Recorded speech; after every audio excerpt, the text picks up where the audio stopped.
week going out seeing kids. The second kind of visit was a referred visit where you've got kids and adults that are helping you find other people. And the third kind of visit we want to talk about is signing up new kids, getting new kids. How do you get new kids to come into your church? It's very simple.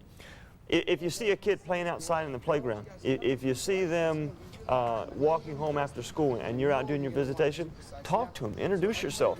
It doesn't need to be a thing that's weird or looks strange. It's just you simply talking to a kid and saying, you know, who you are and where you're from. And that's another good reason to have those flyers with you. That's right. You don't look like just somebody out there talking to kids. There's a reason for you to be there. You hand them the flyer. Here's the reason why you're there. And so you give them the paper that tells about your church and tells about your ministry and what's going on that week. Another thing that a lot of people like to do is they like to go door to door. They canvass the neighborhood. Now that can be good because it'll open up a lot of new doors for you, but it can also be time consuming. Don't think that the only way to sign up new kids is by canvassing, because that can be an overwhelming task. What one of our ladies back in Brooklyn does is every month she concentrates on one block, and she'll canvass every building, every apartment in one small area, and then the next month she'll canvass another area. So it's not this big overwhelming thing as she is trying to sign up new kids during her regular visitation. And another thing we do a lot is we hand out flyers after school. A lot of kids will walk home after school, and if that's the kind of neighborhood that you live in where a lot of kids walk home after school, you can stand out, not right in front of the school because that can lead to a big crowd or a big mess, but off to the side a little bit and hand out those papers to the kids as they're walking home. Another thing we've done is we've been able to follow the school buses and see where a big group of kids get off, maybe at a trailer park or at an apartment complex, and hand out the papers to the kids there. As you're handing out those papers, it's got the phone number of the church, it's got the address, it's got who you are, it's got what's going on in your church program this week, the name of the church, maybe even the name of the pastor. And so as you're handing out these to these kids, some of them will be interested, some of them won't want it, some of them might go to another church, but out of a group of kids, you'll always get a few that are going to be interested in that. So that's the third kind of visit, is signing up the new kids. And you should always be sure that if you're going to work with a program of signing up new kids, that you have somebody good on the telephones that knows what's going on, that if you get a 6-year-old kid that calls up the number, that 6-year-old kid is going to get somebody on the other end of the phone, the secretary, the receptionist at the church, that's going to know how to talk to kids, how to explain things to them. So those are the three kinds of visits, the three main kinds of visits that we wanted to share with you now. And tell your mom I said hi, and I'll see you guys on Saturday at 3:15, okay? Bye. Hey, you guys heard the good news about Sunday school? You never heard about Sunday school before? Oh my gosh, this week we're having supersized Snapples that we're giving out to everybody that comes to Sunday school. Now, have you ever seen that bus that comes by and picks up people? No, it comes by on Saturday afternoons at 3:15, and over at the church we have songs and games, boys against the girls. The girls always win. And it's going to be so hot, we're going to have a lot of water games this week, okay? And you win prizes and have Bible stories and everything. And so I wanted to invite you guys to come. Is your mom out here? Let's ask her if you can come, okay? Okay, what's your name? Elizabeth and Jasmine. Good, good. I hope you guys can come. It's so much fun. Hi, how you doing? My name is Karen. I'm from Metro Church. I was just talking to Jasmine and Elizabeth, and I was just telling them about Metro Sunday School. And what it is, it's a program over at the church. Metro Church, there's the address over on Evergreen Avenue. And it's on Saturday afternoons. And we have all the kids come in, and we have songs, games, Bible stories. It's a lot of fun. It's all free to go to. This week, for a special treat, I was telling you, remember, Elizabeth? We got the Snapples for everybody because it's going to be so hot this weekend. Is it safe for them to be over? Yeah, it's really safe. You have a lot of teachers and counselors. A lot of parents like to come. In fact, you know what you can do? You can come with the girls on the bus this first week, or you can come every week, but especially the first week. See how you like it, see what you think, and make sure you think of something good for them to go to. Would you like to do that? Yeah. Okay, let me write down the time real quick. The bus is coming by at 3:15 on Saturday, and that's bus number 19. Okay? And if you have any other questions, the phone number of the church is right on there. So again, you can just call up. Okay? Good. Nice to meet you. Bye-bye. Bye. See you, girls. Let's talk about some things that might happen as you're out visiting. A lot of times you're out visiting, different things will happen, and so the obvious thing is to think that, well, maybe you're failing, maybe you're not doing it right. And one of the things that I wanted to be sure that I communicated to you is that success is always built upon failure. People think that, well, you know, the greatest success was somebody that never failed. And that's not true. The greatest success is somebody that failed but then got up again. Failed and then got up again. Failed and then got up again. A success is somebody that just gets up again one more time than they failed. And as you're out in the neighborhood, there's going to be a lot of extenuating circumstances, a lot of things that are going to happen as you're out there that might make you feel like, well, this isn't working, it's not worth the time.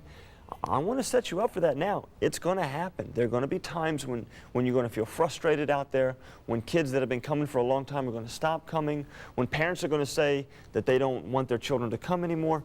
That's going to happen. But as it happens, you need to realize that you need to get right back up on that horse, get right back out there, because one person with persistence, with commitment, with passion can accomplish more than 1,000 people with just interest alone. Yeah, it's true. And that's so true, especially in the visitation program. One person out there on the streets with those things can make an incredible difference. What do you do if nobody's home?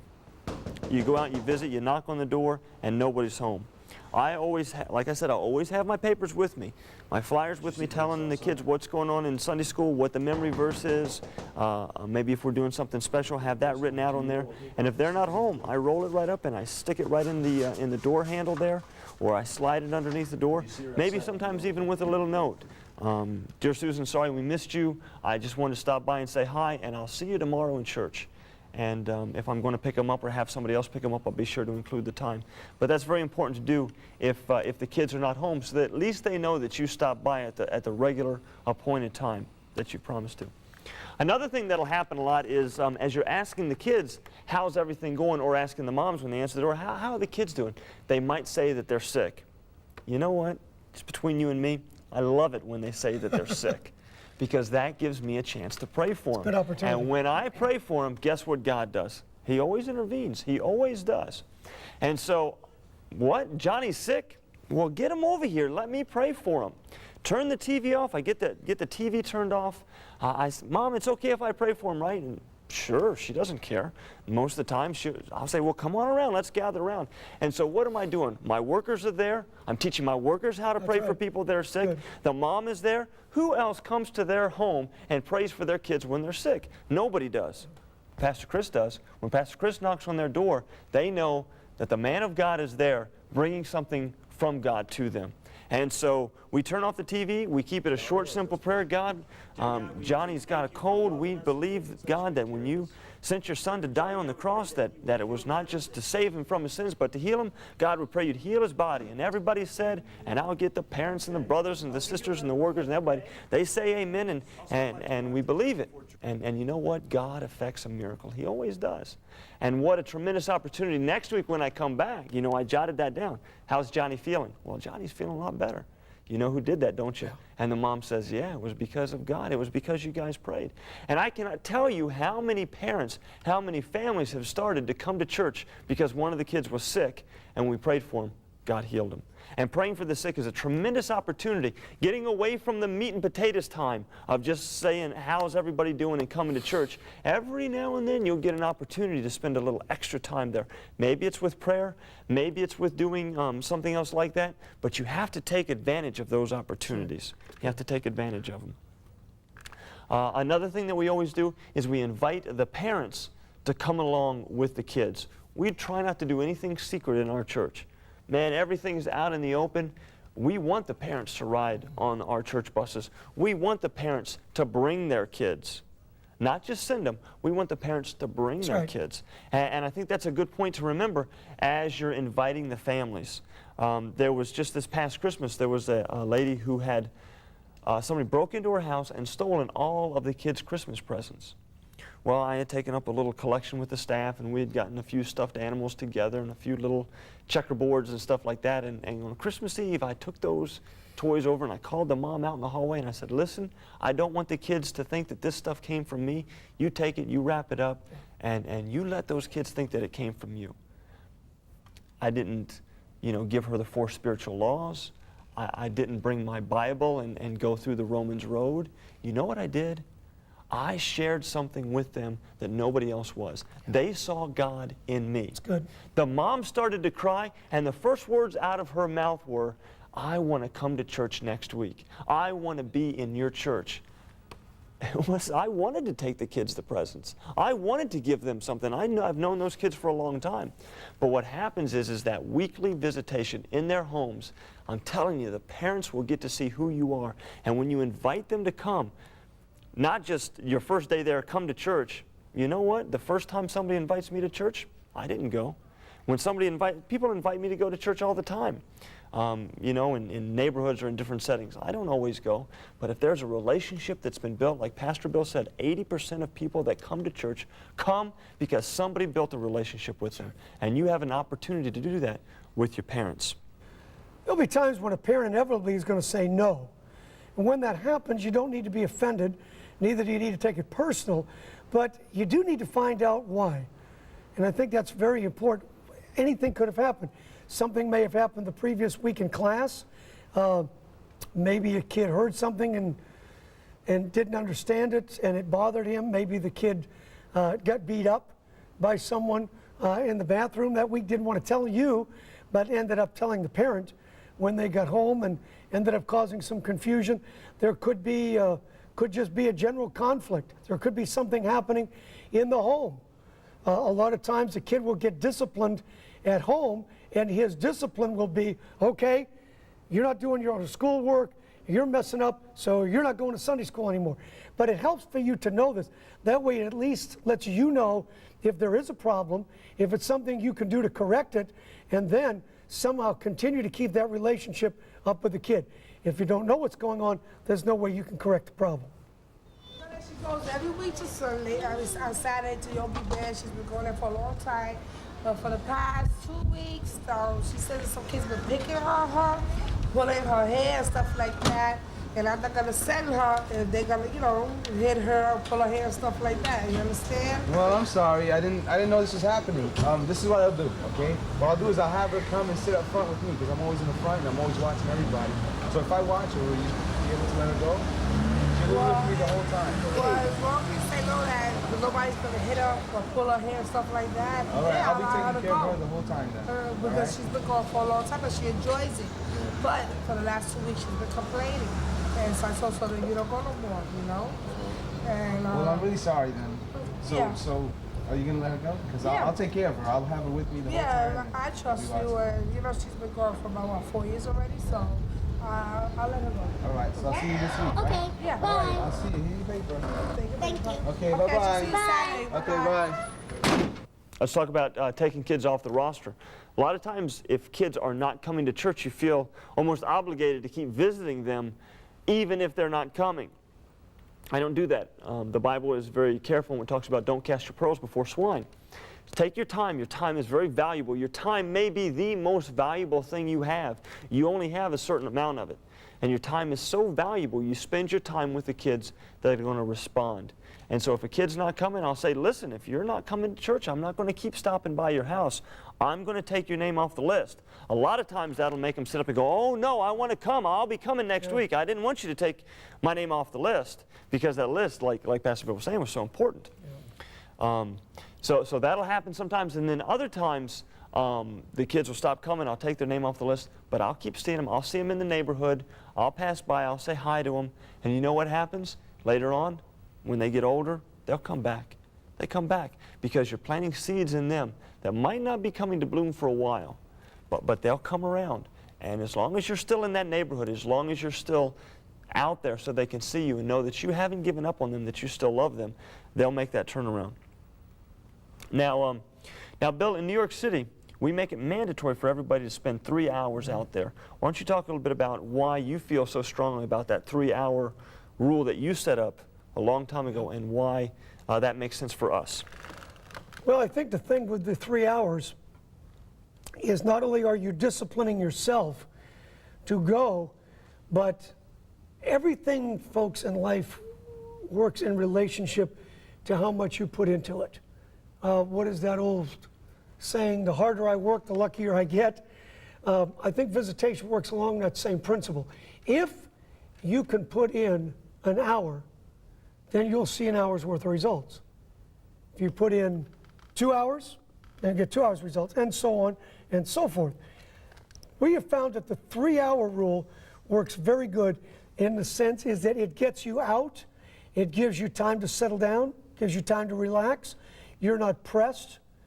You're not rushing right back to try to get back to doing something else. In the 3-hour time, not only are you able to see a tremendous amount of kids and hopefully cover all the ground geographically that you want to cover, but also it helps you. It gives you a chance to be out there, to settle down, as we said, to live in this other world, as we mentioned earlier, and to be able to sit with the kids if you need to, maybe sit with a parent if you need to. You can't spend a tremendous amount of time at each house, and we all know that, and Chris has mentioned that.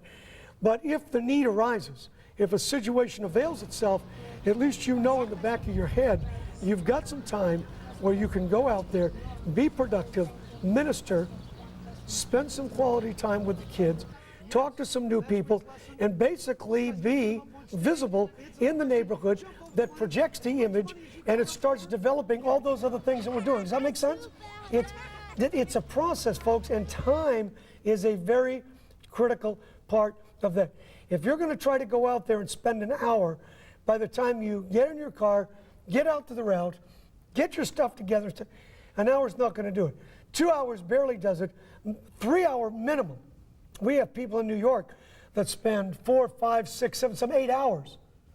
Now, some of you may not be able to spend that amount of time, but our feeling and experience is if you cannot spend a minimum of 3 hours, you're not only cutting short the time that you can spend with the kids, but you're hurting yourself. You're not allowing yourself to see what it is out there that you need to see. So I really feel like the 3-hour time frame, Chris, in our experience, is a very critical thing. Let's talk about some things that you should never do. First of all, I never, ever, ever allow anybody to talk to the children from inside the car. Appearance means a lot out on the street. It's perception. In this day and age, perception means a lot. And you need to be very careful with that. If you see a group of kids, and you know, even if you know them, even if the parents know that you know them, even if the parents know you, there's going to be somebody walking down the street that's not going to know you, and they're going to think that it's strange. And the next time they see you, they're going to have their guard up. What I always do is I see a group of kids, I will drive past them, park the car, get out of the car, walk back to them, give them the papers, talk to them, do what you need to do. It never looks good to talk to a group of kids or even a single kid from a car, even if you know them. Second thing is I never ever let any of the workers, any of the people doing visitation, any of the teenagers, any of the helpers go inside of the house if the parents are not there. You do not need to go inside. You do not need to have a parent walk in on you while you're sitting at the table uninvited by them. Again, even if they know you, and this has a lot to do with appearances. Because you're building confidence, Chris, and I think that's a very important thing. Every time you are out there, folks, you are taking one more day, one more segment of time where you are projecting the image, you've heard us use that word, and you are developing a perception in people's minds of you, your church, and Jesus Christ. And you know the climate of our society today, folks. It's not like it was 20 years ago. It's not like it was 10 years ago. Things have changed tremendously. And that's the thing that we have to be very, very careful of. We want to make sure that people know we have the best intentions, that we have the welfare of the kids at heart, and that there should never be a question. Do never allow the door of question to be opened to you. Because once people get that in their head, boy, I'll tell you what, it's hard. It's hard to overcome those things. It's true. Another thing is I want to remind you not to get offended when people ask you questions out in the neighborhood. You don't own that neighborhood. By and large, you are out in Satan's territory. You are taking God and His message to Satan's territory. You're not in the confines of your Sunday school class. You're not in the confines of your church anymore. People are going to ask you questions. They might be upset that you're there. And again, like I always tell my workers, you always take the high road. You don't need to get in an argument with people. You don't need to shout people down. You don't need to be indignant at people. How dare they think that you shouldn't do that? That's the way people are. You are out there with a mission, and that mission is to take God to people who don't know Him. Take the ministry of the gospel of Jesus Christ to people who don't have any other concept of Him. And the last thing I want to remind you of is not to steal people from other churches. It becomes an easy habit, you know.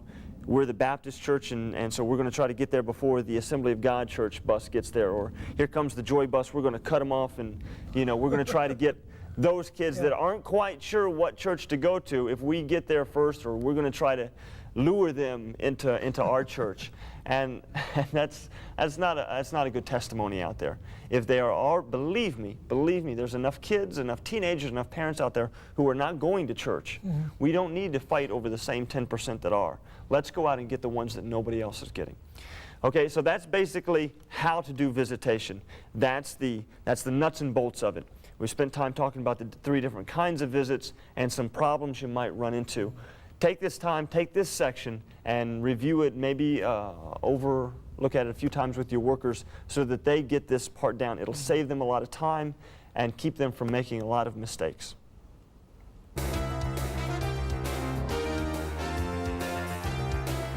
We've given you a lot of practical methods and some good ideas, and I think some good solid principles up to this point. But I think now some of you, I'm sure, are sitting there saying, okay, let us go, turn us loose. And that's what we want to do with this. Just a few more things. If you don't have a visitation program in your church, and maybe some of you now feel the burden to actually get out and make this happen, that there's some things you're going to have to do on the onset. And Chris, if we don't do this right, if the foundation is not laid properly, right, then we're going to be in trouble. So we want to take just a few minutes to tell you some of the things that are imperative for you to do as you get ready to initiate this program in your local church. One of the first things we want you to do is sit down with the pastor and share your burden and your vision with him.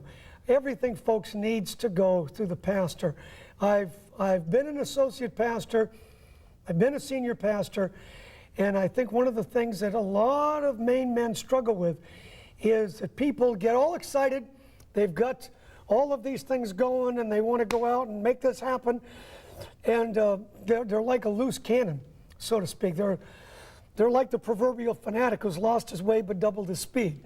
And we don't want you to blame us for this. Saying, well, we saw the Bill Wilson tape, and now we're going to go out and do this.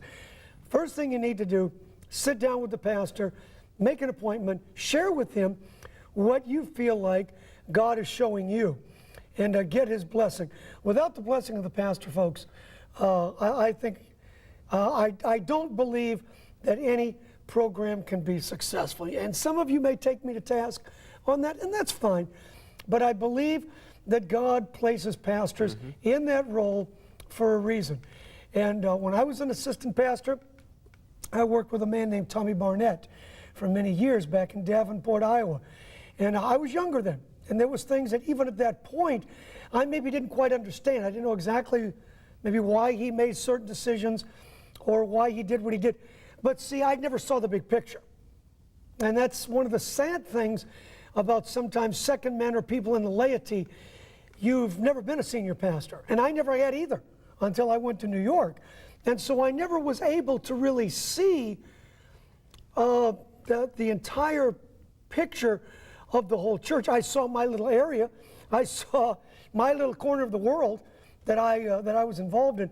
But this is why you need to go to the pastor, speak with him, clear it with him, get his blessings. That's very important. Secondly, I think, Chris, we need to share with them on where to visit. Right, people are always asking me, well, okay, so how did you decide where to visit? How do you figure out where to go and when to get started? How do you figure all that out? Now, in New York City, we have divided the area up geographically. The areas starting closest to the church and working our way, fanning our way out further away from the church, but we broke it up into small areas that everybody has time enough to spend their 3 hours, they have time enough to visit and successfully do that area. And so that's one of your options, is to do it by area. Figure out where the highest concentration of kids are. Maybe you want to start right around the church. Figure out a square block radius or an area around the church and start there. Maybe you'd want to start in a place where there's a high concentration of children, maybe a trailer park or an apartment complex. All different manners of trying to figure out where you want to do it as far as area goes. Now, of course, Pastor Bill, some people talk about as Sunday school teachers wanting to visit with well, their classes. This is something that just happened to me last week, in the sense that people are saying, well, how can I build a relationship with kids in my class if I'm not visiting them or if I'm visiting other people's kids in other classes, which makes perfect sense to me. And it's a very valid question. So let me talk to you for just a minute about that. If you have a Sunday school class that's not laid out geographically, which probably you won't, you're sitting back and saying, well, that's great for you guys in New York. You have it done geographically, it can be more condensed, more concise. But what's going to happen if I've got one kid in my class that lives over on this side of town, another kid that lives over here? And so I think that's where you'll have to look at it and say, maybe you can visit half of the class one week, maybe half of the class another week, or maybe spend more time in one area one week. Or the beauty of this, though, is that most of the Sunday school classes, Chris, are not that big. Right. Now, on my bus route, I make about 150 visits a week. Out of those 150 visits, I pick up between 110 and 115 kids. Okay, but that's out of a 2-block by 5-block square area. Because again, as Chris said, it's done geographically. But I'm visiting a tremendous amount of kids because we deal with that many kids in that area. But if you've got 15, 20, 25, even 30 kids in your class, which in most normal suburban churches, I would say that's probably an average size class. Even though the distance may be a little bit more, the amount of actual contact is going to be less. Right. So for the most part, it equals itself out. But the key again, don't miss this, the key again is in the consistency of being out there. So the where, a lot of it's going to be determined upon your particular set of And circumstances. not only that, but I also think it's based a lot upon if there are other people that are going to be visiting with you. Okay, that's a I good point. remember in Virginia, the very first visitation program I was ever involved in, there were me and 2 other people, and we had split our town up into 3 sections. Sure. So I think it depends on if there's people working with you, or if you're going to be by yourself. Yeah, and this is a key, this is a good point here to bring up a good argument for team teaching. Say, sometimes it's just one person in a class. Big mistake, okay? Big mistake. You always need to have 2 teachers per class. And I think the process of visitation is something that supports that theory, and it's very, very important. First of all, you need 2 people in a class because if one of you is sick, you automatically have a substitute. Second of all, you've already got someone in training in case that class needs to be split. You've got 2 teachers that can get 2 more teachers to be in a substitute position for there.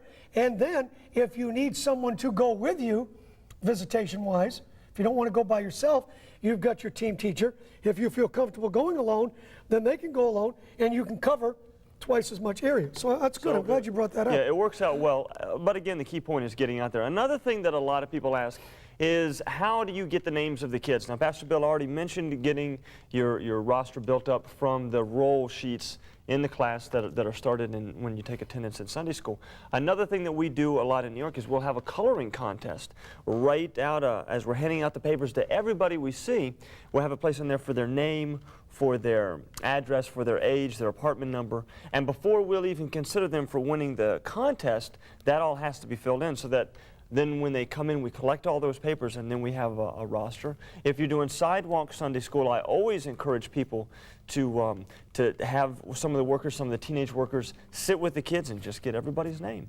And those kids that are attending, that have attended once or twice, you can incorporate them in your roster to begin getting those names. And of course, just talking to kids on the street. Sure. Hey, Johnny, we've talked, but you know what we need to do? We need to go ask your mom if you can come to church. So let's go talk to her now, and you'll go find out where they live, and there'll be another name added to the roster. I like particularly the idea of the coloring contest. You know, that's worked so well for us.